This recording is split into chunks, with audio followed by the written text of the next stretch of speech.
سلام تماشابینان گرامی، خلاصه خبرهای مهم 24 آگوست تاجیکستان را از پایگاه خبری بامداد برایتان پیشکش میکنیم.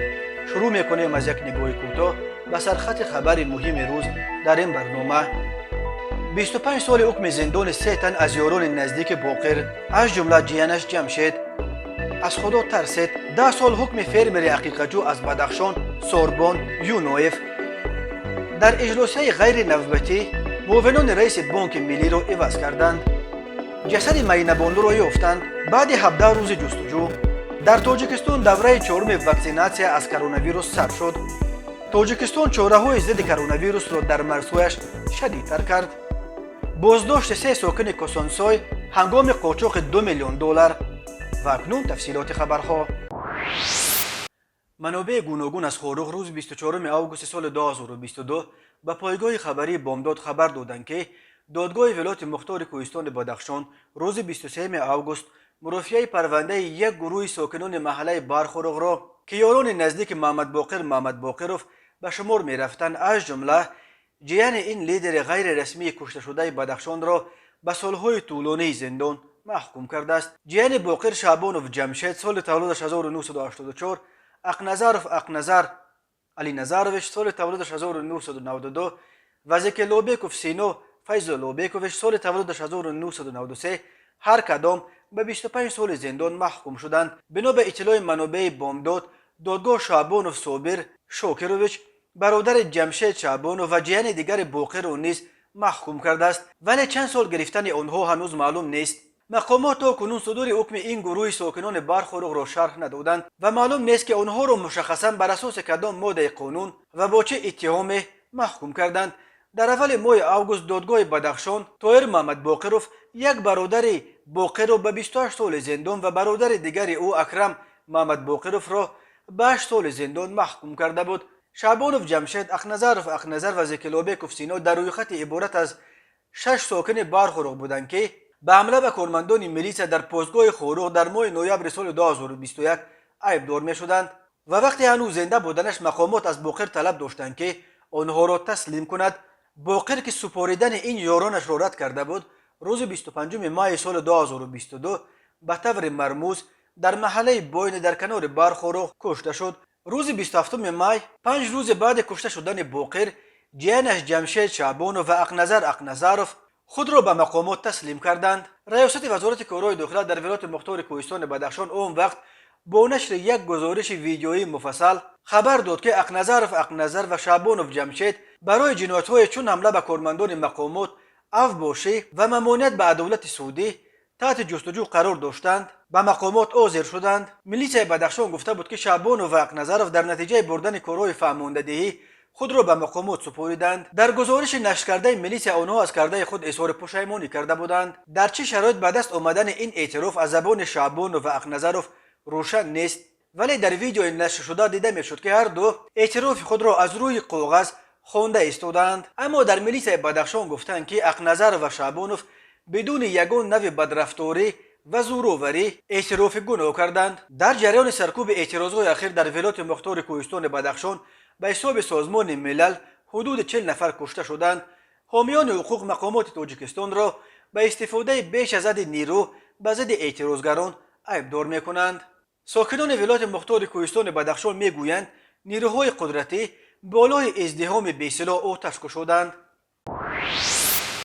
روز 23 آگوست سال 2022 دادگاه ولایت مختار کوهستان بدخشان در مرافعه‌ای که در شهر خاروق دایر شد، فعال جمعیتی و فرمر مشهور از ناحیه روشقلعه سوربان یونویف را با جرم افراطگرایی به 10 سال زندان محکوم کرد. در این باره تلگرام کانال پامیر دیلی نیوز که مسائل مربوط به بدخشان را پیگیری میکند خبر داد. مقامات تا کنون نه بازداشت و نه حکم سوربان یونویف را رسما یگان شرح ندادند، ولی پامیر دیلی نیوز با تکیه به منابع خود خبر داد که سوربان یونویف 62 ساله در دادگاه اتهامات افراطگرایی را به گردن نگرفته است و در سخن آخرینش چنین گفته است: من به عرف و عمل خودم می ایستم. اگر شما قانون را احترام نمی کنید، اقلا از خدا بترسید. بنا به اطلاع دریافتی این تلگرام کانال، دادگاه سوربان یونویف را در 2 حالت گناهکار شناخته است. روز 3 ماه سال 2022 او یکی از تشکیل کنندگان مسابقه گشتین در خوروغ بخشیده به تنتنه‌های ارسوله روز نور بوده است. آنها از مقامات محلی برای برگزاری آن مسابقه اجازت گرفته بودند، ولی در دادگاه این را همچون ظهورات افراطگرایی تعبیر کردند. خبر میدهد پامیر دیلی نیوز یونویف ساختن فلگشتاک یا پرچم ملی تاجیکستان در مرکز نویه رشقله را به بعد انتقاد کشیده گفته است خوبتر میشد اگر این پولها را برای تعمیر و ترمیم مکتب‌ها صرف میکردند. تفتیش این معلومات توسط منابع دیگر هنوز میسر نشده است، زیرا دریافت معلومات از مقامات رسمی در بدخشان خیلی سخت است. ولی پامیر دیلی نیوز خبر میدهد که بعد صدور حکمش قرار است به زودی سوربان یونویف را به دوشنبه انتقال میدهند. قرار معلوم در ولایت مختار کوهستان بدخشان یگان محبس وجود ندارد و محکوم شدگان را از اینجا برای ادای حکم به دوشنبه میفرستند و از آنجا به زندانهای واقع در قسمت‌های مختلف تاجیکستان تقسیم میکنند. سوربان یونویف 62 سال داشته یک خواجگی فرمیری را در دهه بر تقدیم نویه رشقله اداره میکند و همچنین خط تولید شربت‌های طبیعی را با نام شربت پامیر تأسیس داده بود.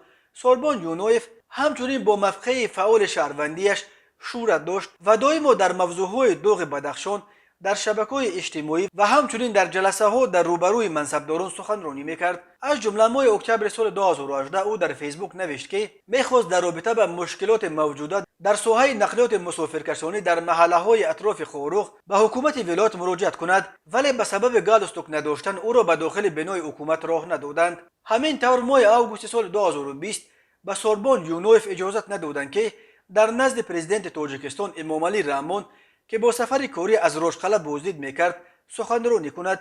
مقامات به آن پیش آوردند که او برای سخنرانی دیر عریضه داده است، ولی یونویف گفت مقامات محلی به او شرط گذاشتند که متن سخنرانیش را از قبل با آنها هماهنگ کند، ولی او این را قبول نکرده است. سوربان یونویف گفت میخواست به پرزیدنت انتخابات مستقیم رئیسان جماعت‌ها را پیشنهاد کند. رئیسان جماعت‌ها را در حال حاضر مقامات بالایی تعیین میکنند و اکثر این کرسی‌ها خرید و فروش میشوند. همچنین نیت داشتند درباره ترمیم راه‌های ولنگار شده رشقله و مشکل معاینه تکنیکی ماشین‌ها صحبت کنم، گفته بود یونویف. مقامات تاجیکستان در پی سرکوب اعتراض‌های ماه می که به حساب سازمان ملل حدود 40 تن از اعتراضگران کشته شدند و بیش از 200 نفر از ساکنان و زادگان بدخشان از جمله دست کم 90 تن از فعالان را دستگیر کردند. سازمان بین المللی حامی حقوق انسان هیومن رایتس واچ روز 23 آگوست سال 2022 در اظهارات گفت دادگاه‌های تاجیکستان به کنویر تبدیل یافتند که افراد ربط داشته به اعتراض‌های بدخشان را بدون محاکمه‌های عادلانه پرونده‌هایشان محکوم به سال‌های طولانی زندان می‌کنند. مجلس نمایندگان پالات پایانی پارلمان تاجیکستان روز 24 آگوست سال 2022 در اجلاسیه غیر نوبتیش فرمانهای پرزیدنت تاجیکستان درباره برکناری معاونهای رئیس بانک ملی و تعیین معاونهای نو رئیس این نهاد مسئول تنظیم نظام بانکداری کشور تصدیق کرد. طور قبلا خبر دادیم پرزیدنت تاجیکستان امامعلی رحمان روز 7 آگوست سال 2022 در ساختارهای دولتی یک سلسله تغییرات کادری انجام داده.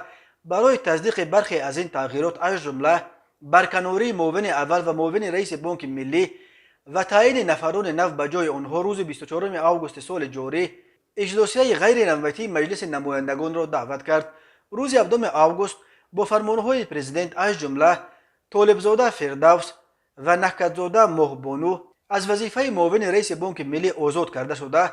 با فرمان دیگر پرزیدنت فردوس طالبزاده بلافاصله به مقام معاون اول رئیس بانک ملی پیشبری شد. او در این مقام بلندتر جمالالدین نورعلیزاده یکی از دامادهای پرنفوذ پرزیدنت را عوض کرد. نورعلیزاده ماه ایون سال جاری بعد 7 سال کارش از وظیفه معاون اول رئیس بانک ملی آزاد کرده شد. علت برکناری او تا حال رسما اعلام نشده است و با گذشت 2.5 ماه او به یگان مقام دیگر نیز تا حال تعیین نشده است. این باعث به وجود آمدن سر و صداهای مختلف در جامعه شده است. همین طور با فرمانهای پرزیدنت نظیر گلبهار، سلیمزاده علی جان و شریفزاده فیروز معاونان رئیس بانک ملی تاجیکستان تعیین کرده شدند. طبق قانونگذاری تاجیکستان همه فرمانها مربوط به تعیین و برکناری رئیس و معاونان رئیس بانک ملی باید از طرف پارلمان بررسی و تصدیق شوند. مجلس نمایندگان فرمانهای پرزیدنت را تصدیق کرد و معاونان نو رئیس بانک ملی در پارلمان قسم خوردند که از روی وجدان به خلق و دولت خدمت خواهند کرد. کمیته ولایت‌های فوق‌العاده تاجیکستان روز 24 آگوست سال 2022 خبر داد که از ناحیه رشت برایشان خبر رسیده است که والدان مهینه بانو حفیظ وی 23 ساله که روز 6 آگوست سال روان خود را در آب دریای سوربوغ غرق کرده بود، جسد دخترشان را بالاخره بعد 17 روز جستجوها 5 کیلومتر پایین‌تر از جای خود را به دریا پرتافتنش در نزد دهه پوچه بالا پیدا کردند. مهینه بانو روز 6 آگوست سال روان بعد یک مناقشه با شوهر و خوشدامنش دست به خودکشی زده بود.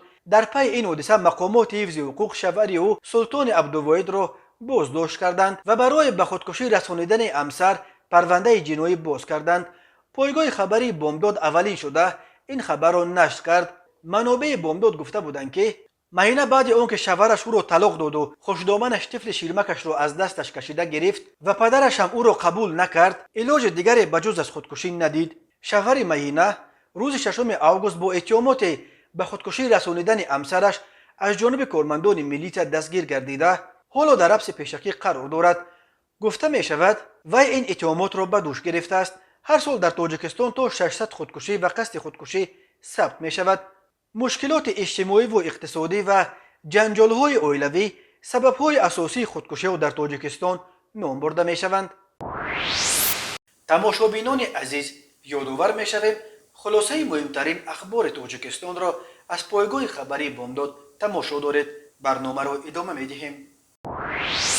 با در نظر داشت وضع مرکب بیماری کووید 19 در چند کشور همسایه در تاجیکستان از 16 آگوست سال 2022 دور چهارم معرکه واکسیناسیون به ضد بیماری سرایتی کرونا ویروس میان کارمندان ساحه تندرستی آغاز گردید. بنا به حساب وزارت تندرستی تاجیکستان علاکه 36635 نفر کارمندان ساحه طب به واکسین چهارم به ضد بیماری همگیر کووید 19 فرا گرفته شدند.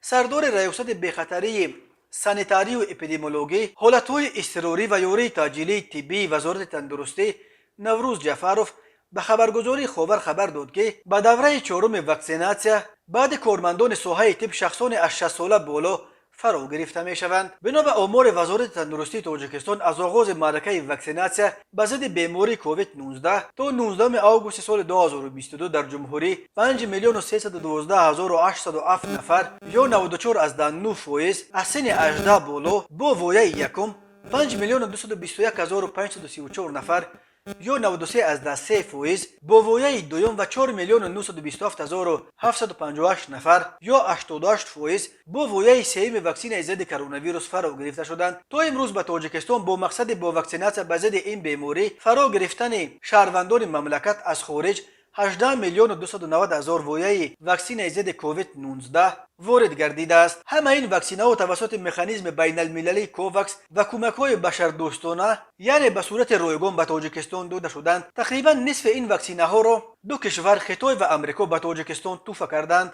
با قرار ستاد جمهوری مبارزه با کرونا ویروس از 3 ایول سال 2021 گرفتن واکسن ضد این بیماری برای تمام ساکنان سنشان از 18 بالا در تاجیکستان حتمی می باشد. شماره آن ساکنان تاجیکستان که باید حتما از کرونا ویروس واکسن بگیرند نزدیک 5.9 میلیون نفر را تشکیل می‌دهد. وزارت تندرستی تاجیکستان از 15 فوریه سال 2020 به این طرف یعنی اینک بیش از 2 ماه باز یگان مورد نو گرفتاری شهروندان به کرونا ویروس را در جمهوری ثبت نکرده است. از اول پاندمی بنا به آمار رسمی در تاجیکستان 17,388 مورد گرفتاری به کرونا ویروس آشکار گردیده. از این شمار 17,264 نفر شفا یافتند ولی 124 نفر متاسفانه قربان این بیماری قتل شدند. منتقدان شماره واقعی گرفتار شدگان و قربانیان کرونا ویروس را در تاجیکستان خیلی بیشتر از آمار رسمی وزارت تندرستی می شمارند. کارمندان خدمات امنیت دولتی ازبکستان در ولایت نمنگان در نتیجه یک چاره‌بینی فوری چند دوره‌ای 3 ساکن ناحیه کاسانسوی را هنگام به طور قاچاقی به قرقیزستان انتقال دادن بیش از 2 میلیون دلار پول نقد دستگیر کردند. در این باره روز 24 آگوست سال 2022 با نشر یک ویدیو حفیظلیک اوز که فعالیت‌های خدمات امنیت دولتی ازبکستان را انعکاس می‌کند خبر داد. بنا به اطلاع نشر شده کارمندان امنیت در اول یک ماشین تمغه لسیتی را که در آن 2 برادر ساکنان ناحیه کاسانسوی ولایت نمنگان سالهای تولدشان 1985 و 1992 به طرف مرز ازبکستان با قرقیزستان حرکت داشتند منع کردند. هنگام کوفتکوب از داخل ماشین در درون یک خلطچه پولو اتیلنی اول 250,600 دلار امریکایی و سپس در دو خلطه سنتتیکی 863,300 دلار و 800,000 دلار دیگر یافته گرفتند. در عموم از این دو برادر مقامات امنیتی 1,841,900 دلار امریکایی مصادره کردند. در ادامه کارهای فوری کارمندان مقامات باز یک صاحبکار از ناحیه کاسنسای سال تولدش 1989 را دستگیر کرده از ماشین او تمغش مالیبو در نتیجه کوفتکوب 167,100 دلار را پیدا کردند. خدمات امنیت دولتی ازبکستان گفت مبلغ عمومی در جریان این عملیات یافت و مصادره شده 2,900,000 دلار را تشکیل داده است. در رابطه با این حالت پرونده های جنایتی گشوده شدند و تفتیشات ادامه دارد. تاجیکستان با مقصد پیشگیری از پنجشنبه کرونا ویروس چاره‌های بهداشتی را در مرزهای خود شدیدتر کرده است. از اگنتی اویاسای گرجدانی به خبرگزاری روسی سپوتنیک تاجیکستان خبر دادند که من بعد پیشنهاد تشخیص پتر و یا شهادتنامه واکسیناسیا هنگام سفر با هواپیما به تاجیکستان حتمی می شود. در اگنتی گفتند که این ترتیب با نظر داشت افزایش بیماری کرونا ویروس در اکثر کشورهای جهان اندیشیده شده محدودیت‌های جاری شده موقتی می باشند. گفته می شود برخی کشورهای دیگر نیز چنین محدودیت‌ها را از نو جاری کردند. به این دلیل از شهروندان تاجیکستان خواسته شده است که ضمن سفر به خارجه قاعده‌های ورود به کشور منظور سفر خود را در بابت کرونا ویروس با دقت مطالعه کرده بر اساس آن رفتار کنند. تاجیکستان از اول ماه ایول در مرزهایش ترتیب سنجیدن حرارت مسافران را جاری کرد و از آنهایی که حرارتش بلند می‌براید طلب می‌شد که از تشخیص کرونا ویروس گذرند. این در حالی است که بنا به اطلاع وزارت تندرستی تاجیکستان از ماه فوریه سال جاری به این سو در این کشور یگان حالت نو گرفتاری به کرونا ویروس ثبت نشده است. بنا به آمار این وزارت حدود 90% ساکنان کلانسال تاجیکستان 3 ویژه واکسن ضد کرونا ویروس را گرفته ایم شدند. کمیته ایالت‌های فوق‌العاده تاجیکستان روز 24 آگوست سال 2022 خبر داد که روز 23 آگوست سال روان یک دختر 7 ساله در دهه تاجیکستان جماعت خراسان ناحیه فرخار در آب غرق شده به هلاکت رسیده است. بنا به معلومات شعبه ایالت‌های فوق‌العاده منطقه کولاب ولایت ختلان این دخترچه از بی‌نظارتی والدان در کانال غرق شده است. خود همان روز جسد او را 700 متر پایین‌تر از محل حادثه پیدا و به والدانش سپردند. بنا به آمار کمیته ایالت‌های فوق‌العاده طی 7 ماه سال 2022 در کول و دریا و کانال‌های تاجیکستان علاکه 123 نفر از جمله 64 نابالغ سنشان تا 16 غرق شدند. سال گذشته در تاجیکستان 155 نفر از جمله 75 کودک غرق شده بود. کمیته ایالت‌های فوق‌العاده به این دلیل بارها از والدان خواسته است که قاعده‌های بی‌خطری را در لب آب و درون آب قاطعانه رعایت کنند و کودکان خود را یگان لحظه بی‌نظارت نگذارند. تماشابینان عزیز و گرامی، این بود مرور به خلاصه چند خبر مهم امروز تاجیکستان. خبر و گزارش‌های بیشتر از تاجیکستان و درباره تاجیکستان و اطراف آن را در سامانه پایگاه خبری بامداد در این نشانه پیگیری نمایید: www.bomdad.com. خوش باشید.